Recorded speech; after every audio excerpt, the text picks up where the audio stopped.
बिस्मिल्लाहिर्रहमानिर्रहीम। अस्सलाम वालेकुम students, welcome to my YouTube channel learn with Numan. आज की इस वीडियो के अंदर हम अपने केमिस्ट्री फर्स्ट ईयर का जो चैप्टर 5 हमने states and phase of matter start किया था उसका थर्ड टॉपिक देखेंगे, जो कि हमारे पास है इंटरमॉलिक्यूलर फोर्सेस। और उसमें से भी हम स्पेशली क्या देखेंगे, instantaneous dipole, induced dipole forces को हम देखेंगे। ठीक है, तो वीडियो स्टार्ट करने से पहले आप लोगों से गुजारिश है कि चैनल को लाजमी सब्सक्राइब करें और वीडियोस को अपने क्लास वालों तक जरूर शेयर करें। तो स्टूडेंट्स, हमारे पास जितने भी कंपाउंड्स, एटम या मॉलिक्यूल्स या कोई भी हमारे पास सॉलिड लिक्विड गैसेस होते हैं, इसके अंदर दो तरह की फोर्सेस होते हैं, एक इंटरमॉलिक्यूलर, ठीक है, और दूसरी होती है इंट्रामॉलिक्यूलर। ठीक है, फर्क क्या है? इंटरमॉलिक्यूलर फोर्सेस वो फोर्सेस होती हैं between two atoms, between two different molecules, ये दो अलग अलग मॉलिक्यूल्स के दरमियान में जस्ट फोर्सेस ऑफ अट्रैक्शन होंगे। ठीक है, ये क्या होंगे? Forces of attraction. जैसे एक ये वाटर का मॉलिक्यूल है,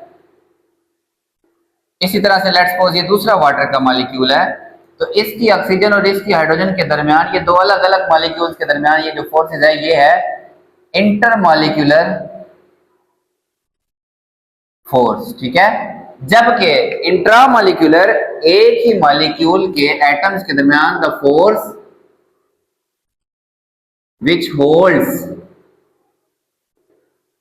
atoms with in a molecule, एक ही मॉलिक्यूल के अंदर, ठीक है, वो कहलाती हैं इंट्रामॉलिक्यूलर फोर्सेस। और इसकी जो एग्जांपल होते हैं वो दोनों की देखते हैं। ठीक है, जैसे अब ये एक ही मॉलिक्यूल है, ये वाला वाटर का, इसके अंदर ये वाली और ये वाली कौन सी फोर्स है? इंट्रामॉलिक्यूलर। क्या है? Intramolecular forces. ठीक है, एग्जांपल्स की बात करें तो इंट्रामॉलिक्यूलर फोर्सेस में हमने जो थर्ड चैप्टर में बॉन्ड्स पढ़े, हमारा कोवेलेंट बॉन्ड,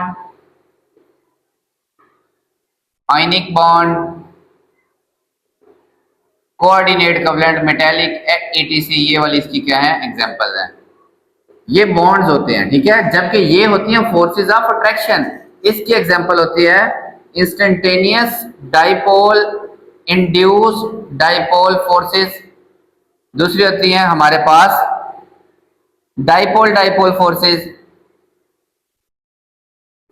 ठीक है, थर्ड इसकी टाइप है हाइड्रोजन बॉन्डिंग, जो कि मोस्ट इंपॉर्टेंट है इन सब के अंदर। ठीक है, तो आज हमारा जो टॉपिक है स्टूडेंट्स वो है instantaneous dipole, induced dipole forces. ठीक है, बेसिकली ये जो फोर्सेस होती है स्टूडेंट्स, ये हमारे पास स्टूडेंट्स दो नॉन पोलर मॉलिक्यूल्स के दरमियान होती है। अब नॉन पोलर, लेट्स सपोज ये एक मॉलिक्यूल है, ठीक है, ये Br2 का मॉलिक्यूल है। ओके, आपको पता है इसके अंदर न्यूक्लियस भी होगा और कहीं इलेक्ट्रॉन का क्लाउड, न्यूक्लियस के सेंटर में और इलेक्ट्रॉन के क्लाउड ऐसे होंगे। ठीक है, इसी तरह से एक दूसरा Br2 का मॉलिक्यूल है, इलेक्ट्रॉन का क्लाउड और दरमियान में कह लें कि आप न्यूक्लियस। ये फर्ज कर लें से ये दो मॉलिक्यूल्स हैं। ठीक है, ये दोनों नॉन पोलर हैं। पोलर क्या होते हैं स्टूडेंट? जिनकी एक साइड पे पॉजिटिव और एक साइड पे क्या, कौन सा चार्ज हो? नेगेटिव। ये कहलाते हैं पोलर मॉलिक्यूल। ठीक है, ये हमारे पास इंस्टेंटेनियस डाइपोल, इंड्यूस्ड डाइपोल किसके दरमियान होती है? दो नॉन पोलर मॉलिक्यूल्स के दरमियान होती है, और ये बड़ी वीक फोर्सेस ऑफ अट्रैक्शन होती हैं। इनका जो दूसरा नाम है वो क्या है स्टूडेंट्स? London dispersion forces.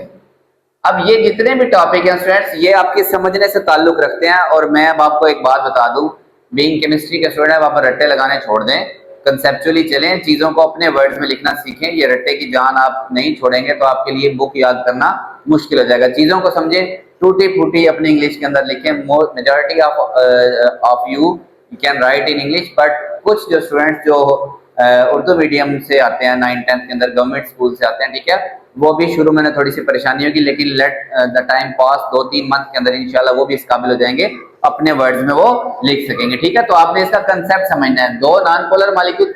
अब जब स्टूडेंट्स ये करीब आते हैं, ठीक है, ये किसके अंदर ऑब्जर्व की जा सकती है? Br2 के अंदर, जो कि वैसे तो नॉन पोलर है, लेकिन ये फिर भी लिक्विड होता है और बड़ा वोलेटाइल लिक्विड होता है। ठीक है, रूम टेम्परेचर के ऊपर ही क्या हो जाता है? इवेपोरेट हो जाता है, जो शो करता है, which shows weak intermolecular forces.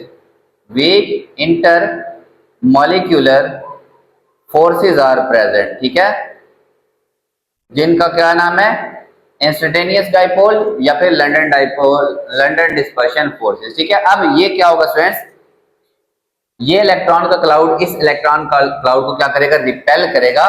तो ये हम ऐसा कह लें कि बी आर यहां पे, ठीक है, और ये दूसरा बी आर,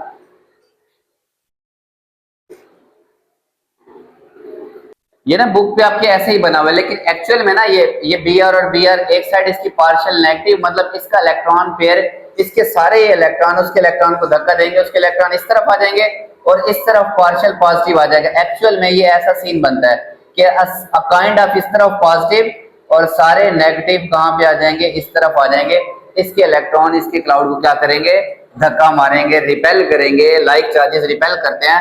तो एक तरफ पार्शियल पॉजिटिव चार्ज और एक तरफ पार्शियल नेगेटिव। ये होगा जब दो मॉलिक्यूल्स एक दूसरे के करीब आएंगे तो फॉर वेरी शॉर्ट इंटरवल, इसको कहते हैं इंस्टेंटेनियस डाइपोल, ये बड़ी थोड़ी देर के लिए क्रिएट होगा, ठीक है। अब स्टूडेंट्स ये वाला पॉजिटिव क्या करेगा, ये वाला पॉजिटिव इसके नेगेटिव को अपनी तरफ खींचेगा, ऐसे नेगेटिव इधर आ जाएंगे, ठीक है। वो अलग बात है, बी आर बनाई रखें बुक के हिसाब से, नेगेटिव इस तरफ आ जाएंगे और इस तरफ partial positive, slightly partial positive और स्लाइटली पार्शियल नेगेटिव, ये पार्शियल पॉजिटिव और ये पार्शियल नेगेटिव। अब देखें ये जब दो मॉलिक्यूल्स करीब आए तो थोड़ी सी देर के लिए ये डाइपोल बना, इसको कहते हैं इंस्टेंटेनियस डाइपोल। इस इंस्टेंटेनियस डाइपोल ने दूसरे के अंदर इंड्यूस करवाया, क्या करवाया, इंड्यूस डाइपोल। अब इसके पॉजिटिव और इसके नेगेटिव के दरमियान में जो फोर्सेस ऑफ अट्रैक्शन होंगी वो instantaneous dipole, induced dipole forces कहलाएंगी, ठीक है।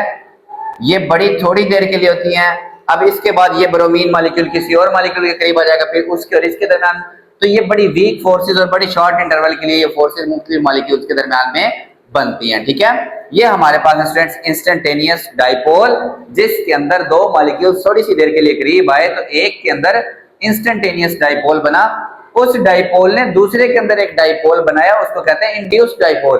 तो इनके दरमियान जो फोर्सेस ऑफ अट्रैक्शन होगी उसको इंस्टेंटेनियस डाइपोल, इंड्यूस्ड डाइपोल कहते हैं, या फिर हम उसको लंदन डिस्पर्शन फोर्सेस कहते हैं। ये बड़ी वीक होते हैं, कोई स्ट्रांग नहीं होते, इसीलिए ब्रोमीन बेशक लिक्विड है लेकिन ये बड़ा वोलेटाइल लिक्विड है। अच्छा मेरी बात एक चीज जहन में रखें, बेसिकली बुक का सीक्वेंस इतना मजे का नहीं है। जिस चीज के बॉइलिंग पॉइंट हाई होते हैं इसका मतलब उसके अंदर स्ट्रॉन्ग इंटरमॉलिक्यूलर फोर्सेस मौजूद हैं। अब इसके बॉइलिंग पॉइंट इतने कम है कि इसको रूम टेम्परेचर पे ये खुद ही इवेपोरेट हो जाता है, वोलेटाइल है ना, ठीक है। तो इसका मतलब इसकी इंटरमॉलिक्यूलर फोर्सेस बहुत क्या है, वीक है। तो ये चीज आपको समझनी पड़ेगी, ठीक है। अब ये instantaneous dipole, induced dipole forces कितने फैक्टर्स पे डिपेंड करती हैं वो स्टूडेंट्स हम देखते हैं। अच्छा स्टूडेंट्स हमने इसकी डेफिनेशन प्रॉपरली नहीं लिखी, वो भी मैं आपके लिए लिख देता हूँ, फिर हम इसके फैक्टर्स देखेंगे। एक फैक्टर है मॉलिक्यूलर मास एंड साइज, ठीक है, और दूसरा फैक्टर हमारे पास है स्टूडेंट्स सरफेस एरिया, ठीक है, सरफेस एरिया। अच्छा आप स्टूडेंट्स देखिए, अगर आप इसकी डेफिनेशन लिखना चाहें, the forces of attraction developed between an instantaneous dipole जो थोड़ी देर के लिए बना था and an induced dipole, और एक induced dipole के दरमियान जो फोर्सेस होगी for very short time, ठीक है, ये हमारे पास कहलाती हैं instantaneous dipole, induced dipole forces, ठीक है। आपकी बुक में मोमेंटरी लिखा हुआ है तो मोमेंटरी का मतलब ये होता है फॉर वेरी शॉर्ट टाइम, ये लंबी देर तक उनके दरमियान में फोर्सेस कायम नहीं रहती, ठीक है। अब देखते हैं फैक्टर। तो पहला फैक्टर है, ये किस चीज पे डिपेंड करता है, मॉलिक्यूलर मास एंड साइज, ठीक है, कि जितना बड़ा मॉलिक्यूल्स का साइज होगा, ये एक मॉलिक्यूल है, लेट्स सपोज ये दूसरा मॉलिक्यूल है, जितना बड़ा साइज होगा उतने ही इन दोनों के एक दूसरे के करीब आने के चांसेस ज्यादा होंगे। साइज बड़ा हो ना स्टूडेंट्स, अब इसकी पोलराइजेबिलिटी भी क्या होगी, लेट्स सपोज नेगेटिव इधर आया, ठीक है, और पॉजिटिव इधर आया, और दूसरे का पॉजिटिव इधर आया और नेगेटिव, तो साइज जितना बड़ा होगा, ग्रेटर द साइज, ये मैं साइज की बात कर रहा हूं अभी, greater will be polarisability, polarising, ये बात आपने जेन में रखनी है, ठीक है। Hence greater will be London dispersion forces. जितना मॉलिक्यूल्स का साइज बड़ा होता जाएगा, उनका मॉलिक्यूलर मास बढ़ता जाएगा, उनके चांसेस ये इंस्टेंटेनियस डाइपोल और इंड्यूस्ड डाइपोल बनाने के चांसेस बढ़ते जाएंगे, उतनी ही हमारे पास लंडन डिस्पर्शन फोर्सेस बढ़ती जाएंगी, ठीक है। तो स्टूडेंट्स इसकी अगर एग्जांपल देखें ना, ये आपके पास इसमें से अगर मेरा कोई फेवरेट क्वेश्चन है वो यही बनेगा, why fluorine is gas, chlorine and bromine are liquid, ठीक है, जबकि iodine is solid at room temperature, ये गैस है हैलोजन फैमिली में, ठीक है। तो बेसिकली होता क्या है, फ्लोरीन का साइज बड़ा छोटा है, इतना सा, दैट्स F2 का एक मॉलिक्यूल, ठीक है, फिर उसके बाद क्लोरीन, फिर उसके बाद ब्रोमीन और फिर आयोडीन। जब साइज बड़ा हो जाता है स्टूडेंट्स, नीचे पीरियोडिक टेबल में जब हम नीचे आते हैं तो एटम्स का साइज बढ़ता है। अब एटम का साइज बढ़ा तो आयोडीन मॉलिक्यूल का साइज ही बड़ा होगा, साइज बड़ा होगा तो उसकी पोलराइजिबिलिटी क्या होगी, ज्यादा होगी। ये चीज ध्यान में रखें, जब पोलराइजिबिलिटी ज्यादा होगी तो लंडन डिस्पर्शन फोर्सेस ज्यादा और स्ट्रांग होंगी तो उनके बॉइलिंग पॉइंट भी बढ़ेंगे, नीचे आते आते तो वो गैस से लिक्विड और लिक्विड से फिर वो किस में चले जाएंगे, सॉलिड। आयोडीन का साइज इतना बड़ा है कि इसके अंदर पोलराइजिबिलिटी बहुत ज्यादा होती है, ठीक है, इसीलिए पोलराइजिबिलिटी ज्यादा होने की वजह से स्ट्रांग फोर्सेस डेवलप होती हैं और ये सॉलिड में चल जाता है। बेसिकली गैस, लिक्विड और सॉलिड में फर्क ही यही है, इनकी इंटरमॉलिक्यूलर फोर्सेस का, गैस के मॉलिक्यूल्स की एक दूसरे में कोई फोर्सेस नहीं होती, लिक्विड के मॉलिक्यूल एक दूसरे में अच्छी खासी फोर्सेस रखते हैं और सॉलिड में तो एक दूसरे के साथ स्ट्रॉन्ग फोर्सेस ऑफ अट्रैक्शन इनकी डेवलप होती हैं, ठीक है। तो जब साइज बढ़ेगा, मॉलिक्यूलर मास बढ़ेगा तो पोलराइजिबिलिटी बढ़ेगी, हमारे पास अल्टीमेटली ये बॉइलिंग पॉइंट लिखे हैं, ठीक है, ये सॉरी मॉलिक्यूलर मास है, फ्लोरीन मॉलिक्यूल का 38, क्लोरीन का 71, ब्रोमीन का 159 और आयोडीन का 253।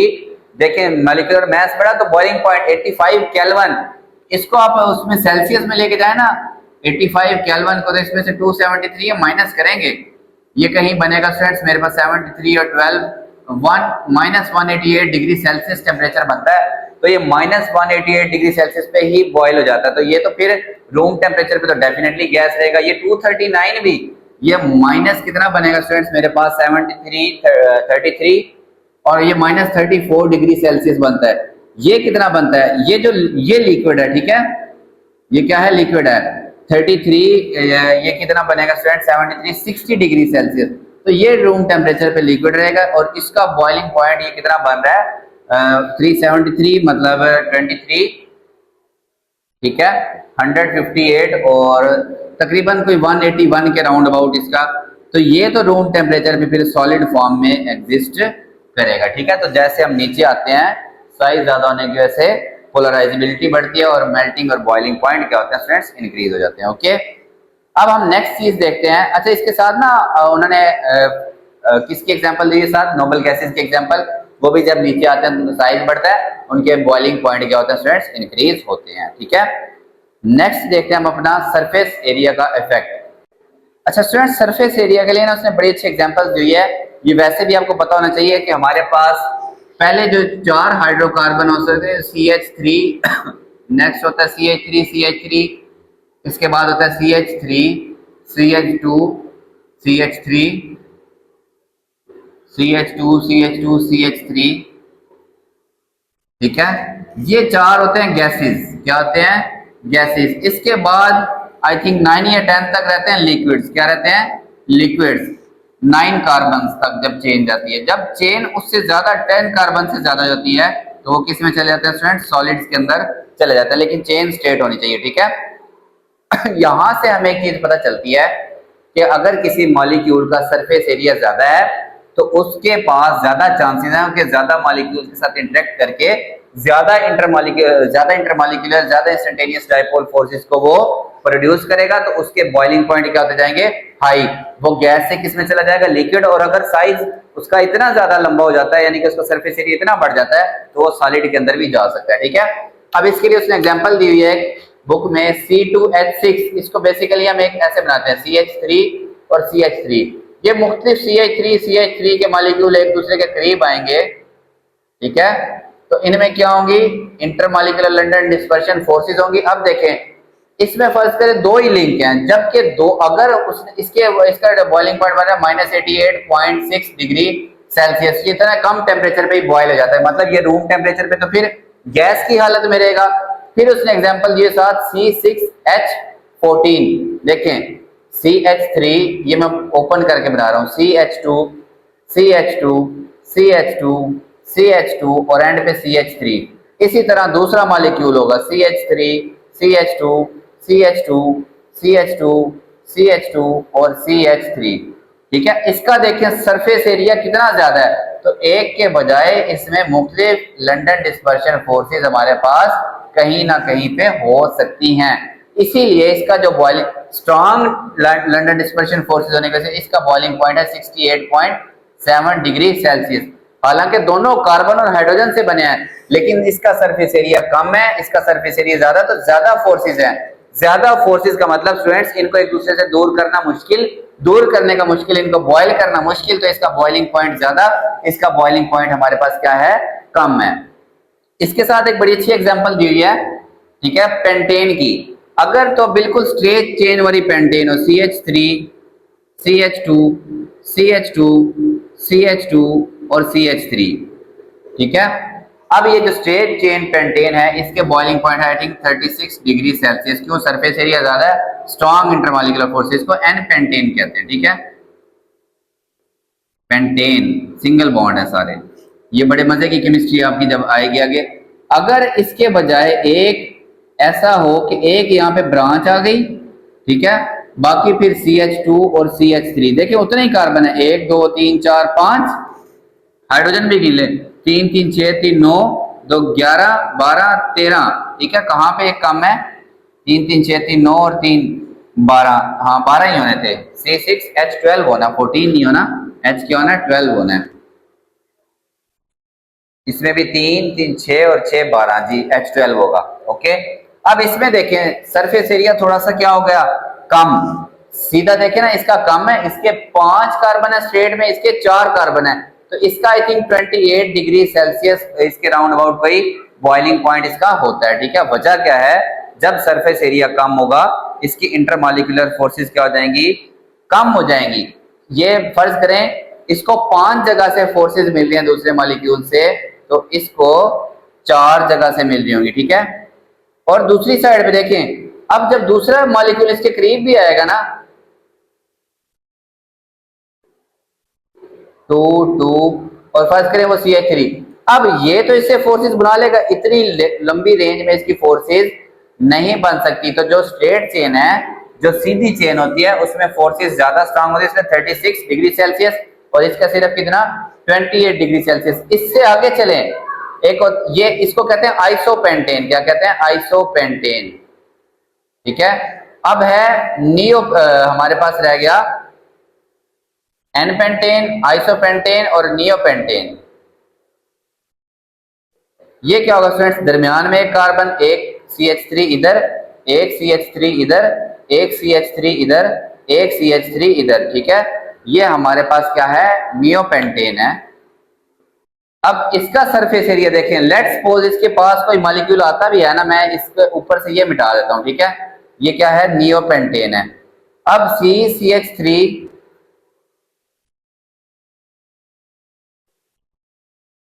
सिर्फ ये दो फोर्सेस डेवलप कर सकते हैं, जबकि इसके ऊपर जो है उसके साथ भी ये 5 बनाएगा, इसके नीचे जो है उसके साथ भी ये कितनी बनाएगा, 5।